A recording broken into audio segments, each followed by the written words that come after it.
Moderna provided an update on Tuesday about how its COVID-19 vaccine generates neutralizing antibodies against several coronavirus variants, including most of the ones that have made the news recently.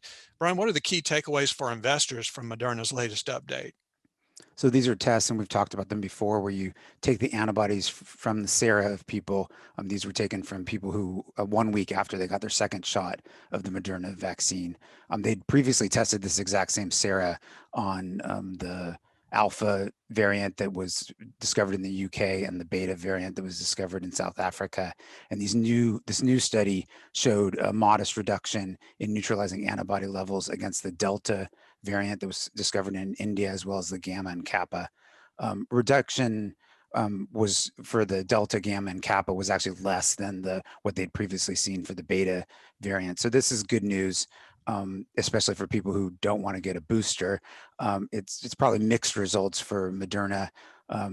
It could mean that fewer sales if we don't need the boosters, but it could also mean that Moderna could set up Moderna as a go-to vaccine if the others falter with variants. So it sort of depends on what the future variants look like, as well as whether its competitors are able to protect against those variants.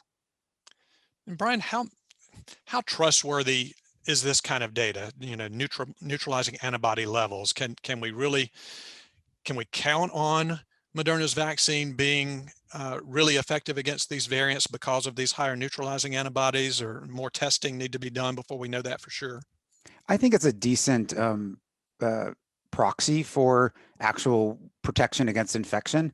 But remember, we're talking about short-term protection from antibody production versus long-term protection from B cell production. So this is only really measuring short-term protection, let's say a few months after you get the vaccine versus long-term protection, which comes from B cells. So I'm not sure that how much you can read into this on whether this means that we're not going to need boosters against the variants, and also whether it's going to protect you against the next variant, is a big mystery too.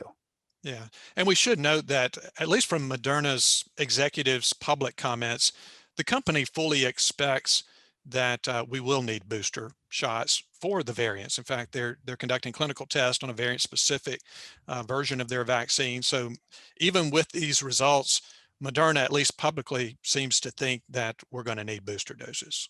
And of course, the third issue here is even if it's not providing full protection and you're getting COVID-19, if you're getting a mild case of COVID-19, then there's a trade-off there. What are the side effects of getting, or symptoms of getting COVID-19 versus the side effects of getting the vaccine?